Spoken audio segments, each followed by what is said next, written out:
ಮತ್ತು ಅರ್ಜುನನ್ನು ಬಿಟ್ಟರೆ ಚಕ್ರವನ್ನು ಭೇದಿಸುವ ವಿದ್ಯೆ ಪಾಂಡವರಿಗೂ ಗೊತ್ತಿರಲಿಲ್ಲ. ಇದರಿಂದ ಭೀಮಸೇನ ಧರ್ಮರಾಯ ಚಿಂತಕರಾಗಿದ್ದರು.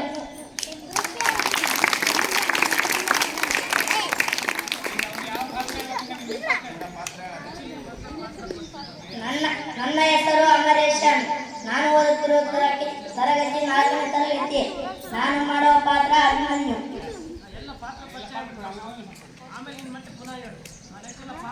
ನಾನು ಓದುತ್ತಿರುವ 4ನೇ ತರಗತಿ GMHPS ರಾಮಕ್ಕ. ನಾನು ಪಾತ್ರ ಮಾಡುತ್ತಿರುವ ಧರ್ಮರಾಯ.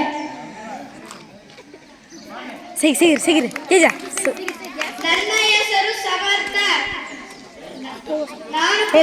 ವಿಡಿಯೋ ಮಾಡಕ್ಕೆ ನನ್ನ ಹೆಸರು ಸಂತೋಷ.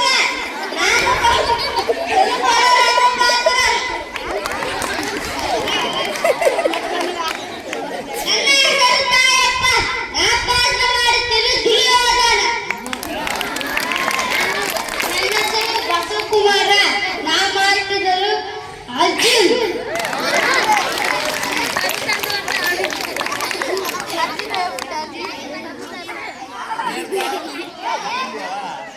ನನ್ನ ಹೆಸರು ನಾಗೇಶ. ನಾನು ಪಾತ್ರ ಮಾಡ್ತಿರುವ ಕೃಷ್ಣ.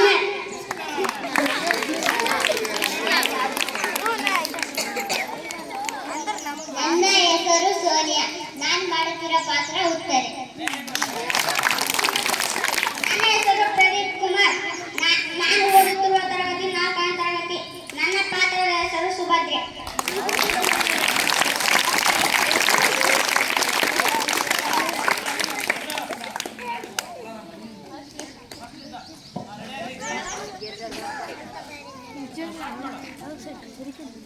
ಕೌರವರಿಗೂ ಪಾಂಡವರಿಗೂ ಕುರುಕ್ಷೇತ್ರದಲ್ಲಿ ಘನಘೋರ ಸಂಗ್ರಾಮ ನಡೆಯುತ್ತಿತ್ತು. 12ನೇ ದಿನ ದ್ರೋಣಾಚಾರ್ಯರು ಚಕ್ರವನ್ನು ರಚಿಸಿದರು. ಕೃಷ್ಣ, ಬಲರಾಮ ಮತ್ತು ಅರ್ಜುನನ್ನು ಬಿಟ್ಟರೆ ಚಕ್ರವನ್ನು ಭೇದಿಸುವ ವಿದ್ಯೆ ಪಾಂಡವರಿಗೂ ಗೊತ್ತಿರಲಿಲ್ಲ. ಇದರಿಂದ ಭೀಮಸೇನ ಮತ್ತು ಧರ್ಮರಾಯ ಚಿಂತಕರಾಗಿದ್ದರು.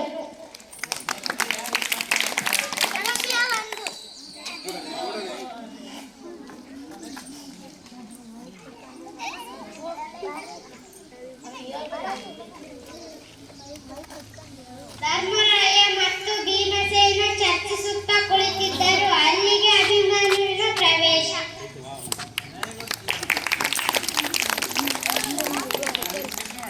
ದೊಡ್ಡಪ್ಪ ಏನಕ್ಕೆ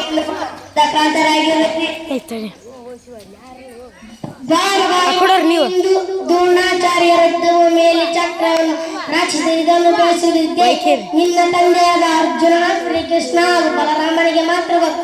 ಆದರೆ ಅವರು ಅನಿರ್ಯವಾಗಿ ಸಂಕ್ಷಿಪ್ತಕರೆಂಬ ರಾಕ್ಷಸರನ್ನು ಎದುರಿಸಲು ಹೋಗಿದ್ದಾರೆ. ಈಗೇನು ಮಾಡಬೇಕು ಎಂಬುದು ದೊಡ್ಡ ಚಿಂತೆಯಾಗಿದೆ. ದೊಡ್ಡಪ್ಪ ಎಷ್ಟು ಚಿಕ್ಕ ವಿಷಯಕ್ಕೆ ಅಷ್ಟೊಂದು ಚಿಂತೆಯೇ? ಇದೇನು ಚಿಕ್ಕ ವಿಷಯ ತಂದ ಪಾಂಡವರಿಗೂ ಕೌರವರಿಗೂ ತಿಳಿಯುತ್ತಿ ಕಲಿಸಿದ ದ್ರೋಣಾಚಾರ್ಯರಿದ್ದು ಮೇಲೆ ಚಕ್ರವನ್ನು ರಚಿಸಿದರು. ಇದನ್ನು ಬೆಳೆಸುವುದು ವಿದ್ಯೆ. ಚಿಂತೆಯನ್ನು ಬಿಡಿ ದೊಡ್ಡಪ್ಪ. ಚಕ್ರವನ್ನು ನಾನು ಬೆಳೆಸುತ್ತೇನೆ. ನನ್ನನ್ನು ಅರಿಸಿ ಕಲಿಸಿ ದೊಡ್ಡಪ್ಪ.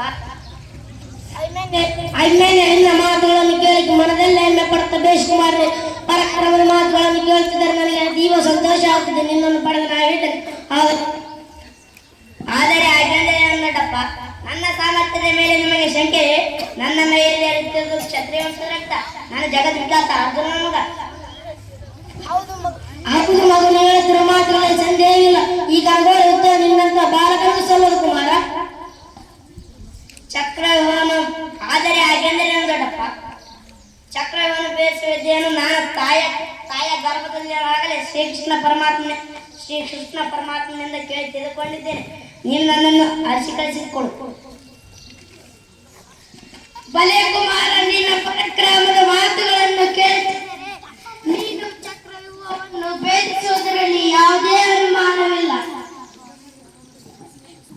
ಇದೇನು ಭೀಮಸೇನ ಹೇಳುವ ಐಮೇಲೆ ಇನ್ನು ಮಗು ಅವನನ್ನು ಯುದ್ಧಕ್ಕೆ ಕಳಿಸಲು ನನಗೆ ಸರಿ ಕಾಣಿಸೋದು. ಅಣ್ಣ, ನೀನು ಚಿಂತಿಸ ವೀರ ಅಭಿಮನ್ಯುನಲ್ಲಿದೆ. ಭೀಮಸೇನ ನಿನ್ನ ಮಾತಿನಂತೆ ಅಭಿಮನ್ಯುವನ್ನು ಯುದ್ಧಕ್ಕೆ ಕಳಿಸಲ್ಲ. ನನಗೆ ಸಹಮತವಿದೆ. ನಾವೆಲ್ಲರೂ ಯುದ್ಧರಂಗಕ್ಕೆ ಹೋಗಿ ರಕ್ಷೆ ಕಚ್ಚಿದಂತೆ ನಾನು. ಬಹಳ ಸಂತೋಷ ದೊಡ್ಡಪ್ಪ. ನನ್ನನ್ನು ಆಶೀರ್ವಾದಿಸಿ ಎಂದು ಹೇಳಿ ಧರ್ಮರಾಯ ಭೀಮಸೇನರ ಪಾದಗಳಿಗೆ ನಮಸ್ಕರಿಸಿ ಹೊರಡು.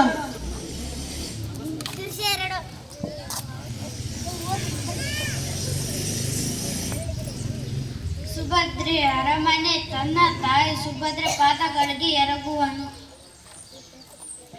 ಅಮ್ಮ, ಈ ದಿನ ನಾನು ಕುರುಕ್ಷೇತ್ರ ಯುದ್ಧದಲ್ಲಿ ಚಕ್ರವ್ಯೂಹವನ್ನು ಅಭ್ಯಸಿಸಲು ದೊಡ್ಡಪ್ಪಂದಿರಾದ ಧರ್ಮರಾಯ ಹಾಗೂ ಭೀಮಸೇನರಿಂದ ಆಶೀರ್ವಾದ ಪಡೆದು ಬಂದಿದ್ದೇನೆ.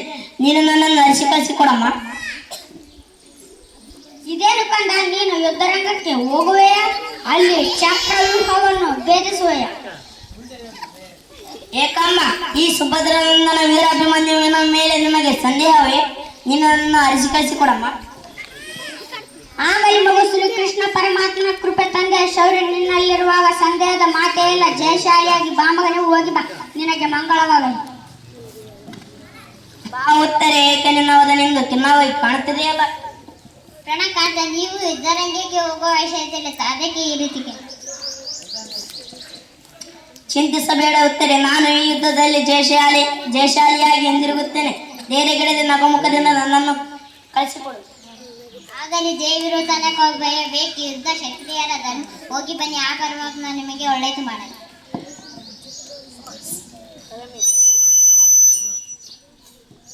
ಅಭಿಮನ್ಯು ಸೂರ್ಯನಂತೆ ಪ್ರಕಾಶಿಸುತ್ತಾ ರಥವನ್ನೇರಿ ಯುದ್ಧ ಭೂಮಿಗೆ ಪ್ರವೇಶ ಮಾಡುತ್ತಾನೆ.